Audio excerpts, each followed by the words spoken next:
must-have experience, I would say. Call a doctor ASAP. Call him pronto on the spot. Train journey টা বেশ memorable থাকবে। Everybody from the top to the bottom. He don't care about anything. He bout the guap. We really got him by the neck. Don't make him mad. Just call a doctor. Hello good morning. তো আজকে আমাদের Goa trip শুরু। এখন আছি আমরা মুম্বাইয়ের দাদা স্টেশনে। এখান থেকে আমরা যাবো মাডগাঁওয়ে। তো আমরা এখানে একটা ট্রেন বুক করেছি, জনশতাব্দী এক্সপ্রেস। এটার ভিস্তাডোম কোচ হয় একটা, ওটা করে সেই কোচেই আমরা যাব মাডগাঁওয়ে। শুনেছি এখান থেকে সিনিক ভিউটা অসাধারণ। তো যা দেখবো তোমাদেরকে দেখাতে থাকবো, সাথে দেখো। 12051 মুম্বাই টু গোয়া জনশতাব্দী এক্সপ্রেস। এই ট্রেনটি দাদা স্টেশন থেকে ভোর 5:25 ছাড়ে। আমরা ভোর 5টার সময়ই স্টেশনে পৌঁছে গেছিলাম এবং ট্রেনও একদম সঠিক টাইমেই স্টেশনে চলে এসেছিল। এই ট্রেনের একদম শেষের বগিটি হলো ভিস্টাডোম কোচ। তো তোমরা যদি ভিস্টাডোমের টিকিট কাটো তাহলে একদম শেষের দিকে গিয়ে দাঁড়িও, কারণ ট্রেন স্টেশনে ঢোকার পর কিন্তু খুব বেশি সময় দাঁড়ায় না। তো তোমরা খুব বেশি সময় পাবে না ট্রেনে ওঠার জন্য। ট্রেনে ওঠার পরই লাগেজ রাখার জন্য কিন্তু খুব সুন্দর ব্যবস্থা করা আছে। এখানে আপনি যদি ট্রলি নিয়ে আসেন বা পিঠের ব্যাগ নিয়ে আসেন, অনেক কিছুই এখানে ধরে যাবে এবং এই জায়গাটা অনেকটাই বড় স্পেস। তো খুব সহজেই অনেক লাগেজ নিয়েই আপনি মুম্বাই থেকে গোয়া ট্র্যাভেল করতে পারবেন।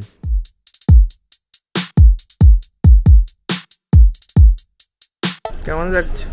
খুব ভালো। ট্রেনে ওঠার পরই আমরা যে যার সিটে গিয়ে বসে পড়লাম। আমরা মোট 6 জন মিলে মুম্বাই থেকে গোয়া যাচ্ছিলাম।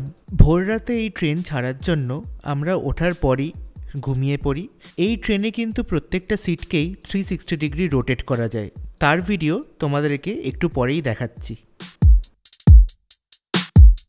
তো এখন বাজে ভোর 6টা, আস্তে আস্তে সকাল হচ্ছে। আমাদের এখন চা আর কফি দিয়ে গেল, আমি কফি নিয়েছি। তোমাদেরকে ভিউটা দেখাই। দাদার থেকে মাডগাঁও ট্রেনে করে যেতে লাগে মোট 11 ঘন্টা। দাদার আর মাডগাঁওয়ের মাঝখানে মোট 8টা হল্ট পড়ে এবং ট্রেনের স্পিড ভালোই মেনটেন করে এরা। বড় লুকিং গ্লাস উইন্ডো থেকে বাইরের দৃশ্য দেখতে দারুণ লাগে। এই ট্রেনটি যাওয়ার পথে বহু বড় বড় টানেল আর ঝর্ণা অতিক্রম করে, সেগুলো দেখতেও কিন্তু অসাধারণ লাগে। আচ্ছা, আমাদের ব্রেকফাস্ট দিয়ে গেছে। এখানে খাবার জন্য কিন্তু টেবিলও থাকে। হ্যান্ডরেস্টটা ওঠালে তার নিচেই থাকে টেবিল, যেটা বার করে একটা টেবিলের শেপ দেওয়া যায় এবং সেখানে চাইলে আপনারা আপনাদের খাবার রেখে খেতে পারেন। তো চলো তোমাদেরকে এবার ট্রেনের বাইরেটা দেখাই। তো আমরা বাইরেতেই আছি। এইটা হচ্ছে গিয়ে, এই সাইডে হচ্ছে গিয়ে ট্রেনের ভেতরে, আর এটা হচ্ছে গিয়ে অটোমেটিক ডোর, যেটা তোমার এটা টিপলে এরকম ভাবে খুলে যায়। আর এখান থেকে এসে তোমাদের বাইরের ভিউটা দেখাচ্ছি। তো এই হচ্ছে বাইরে, এখানে সবাই দাঁড়িয়ে ফটো তোলে, এই সবাই দাঁড়িয়ে আছে। খুবই ভালো, একদম চারপাশে গ্রিনারি আর মাঝখান দিয়ে ট্রেন যাচ্ছে, ফলস দেখতে পাচ্ছি। ভীষণই ভালো সিনিক এক্সপিরিয়েন্স অ্যাকচুয়ালি। সো এটা must have experience, I would say. ভীষণ ভালো এক্সপিরিয়েন্স। টাইমটা একটু বেশি লাগে, বাট ভালো। এটা মানে সবাই মিলে একসাথে গ্রুপ অফ ফ্রেন্ডস বা এরকম মিলে গেলে আমার মনে হয় খুব ভালো। আমরা তো ইভেন ঠিক করছি রিভলভিং চেয়ার, এখানে একসাথে বসে আমরা মুখোমুখি হয়ে গল্প করছি, উনো খেলার প্ল্যান করছি। তো আই থিঙ্ক ট্রেন জার্নিটা বেশ মেমোরেবল থাকবে এটা। আচ্ছা, এবার তোমাদেরকে ভিস্টাডোমের সিটিং অ্যারেঞ্জমেন্ট দেখাই।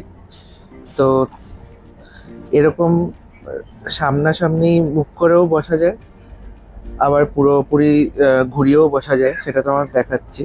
ইনিশিয়ালি সিটগুলো এরকম থাকে, যেরকম নর্মাল ট্রেনে হয়। প্রত্যেকটা সিটের তলায় একটা করে লিভার থাকে। সেই লিভারটাকে প্রেস করলেই সিটটাকে আপনি 180 ডিগ্রি বা 360 ডিগ্রি ঘোরাতে পারবেন, ঠিক ভিডিওতে যেরকমভাবে দেখানো হচ্ছে।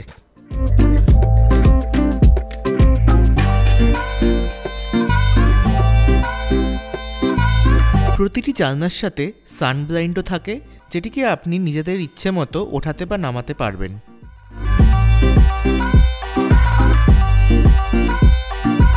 এছাড়াও প্রত্যেকটা সিটকে কিন্তু রিক্লাইনও করা যায়। রিক্লাইন করার জন্য প্রত্যেকটা সিটের পাশে একটা করে সুইচ দেওয়া আছে, সেটা টিপে আপনারা নিজেদের ইচ্ছে মতন রিক্লাইন করতে পারবেন। এছাড়া প্রত্যেকটি সিটের তলায় চার্জিং পোর্টও দেওয়া থাকে।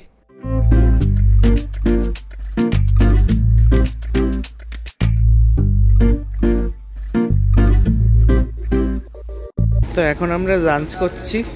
এখানে আমরা আইআরসিটিসির অ্যাপ থেকে অর্ডার করে নিয়েছিলাম, ওরা এসে দিয়ে গেছে। ব্রেকফাস্ট আর লাঞ্চ কিন্তু টিকিট ফেয়ারের মধ্যে ইনক্লুডেড না, কিন্তু ট্রেনের ভেতরকার প্যান্ট্রি থেকে চাইলে আপনারা অর্ডার করে নিতে পারেন। Call a doctor, ASAP, call him pronto on the spot. Cause this brown boy, he be killing everybody from the top to the bottom. He don't care about anything, he bout the guap. We really got him by the neck, don't make him mad, just call a doctor, a proper doctor, ASAP. তো finally আমরা নেমে গেছি মাডগাঁও স্টেশনে। তো finally আমরা গোয়া এসছি। এবার cancel হয়নি প্ল্যান। এবার এখান থেকে আমরা কোলভা বিচের কাছে একটা এয়ারবিএনবি বুক করেছি, সেখানে যাব। তো আমাদের ড্রাইভারকে বলা ছিল, উনি এসেছে, এখন স্টেশনের বাইরে দাঁড়িয়ে আছে।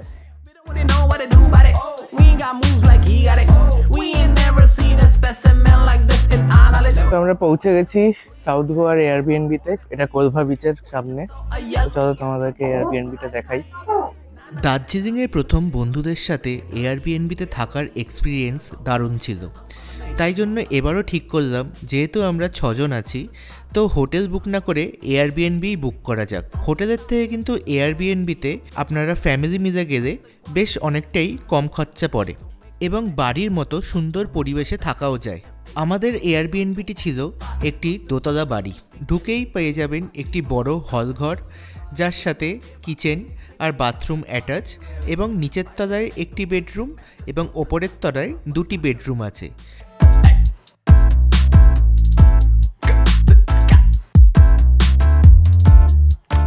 দোতলায় উঠে একটি খুব সুন্দর ওপেন ব্যালকনিও ছিল।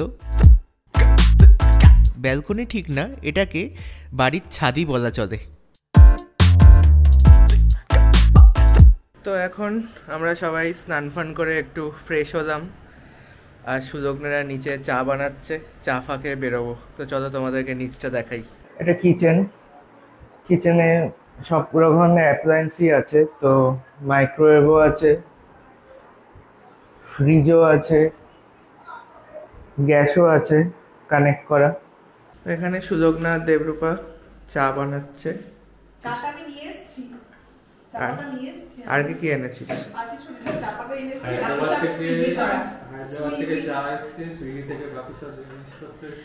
এখানে সুইগি আছে, তো সুইগি থেকে আমরা এই পাউরুটি, ডিম, বেসিক জিনিসপত্র অর্ডার করেছি এই 3 দিন, যাতে ব্রেকফাস্টগুলো এখানেই করতে পারি। এরপর সন্ধ্যেবেলার চায়ের সাথে আড্ডা মারতে মারতে বেশ অনেকটা সময় কেটে গেল। আরও কিছুক্ষণ সময় রেস্ট নিয়ে আমরা 8:30 নাগাদ গেলাম ডিনার করতে।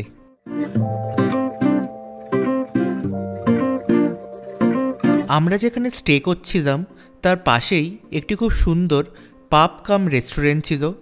সেখানে রাতের ডিনার করতে করতে আর লাইভ মিউজিক শুনতে শুনতে অনেকটা সময়ই কেটে গেল। এরপরে আমরা আবার আমাদের এয়ারবিএনবিতে ফিরে আসলাম, আর সেই দিনটা এইভাবেই শেষ হলো।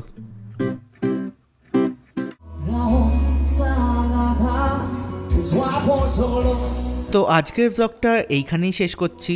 এর পরের ব্লগে সাউথ গোয়াতে কী কী ঘুরলাম সেই সব কিছু দেখাবো। এই ব্লগটা ভালো লেগে থাকলে লাইক, সাবস্ক্রাইব আর কমেন্ট করে দিও। আবার দেখা হচ্ছে পরের ব্লগে। By. So before I go,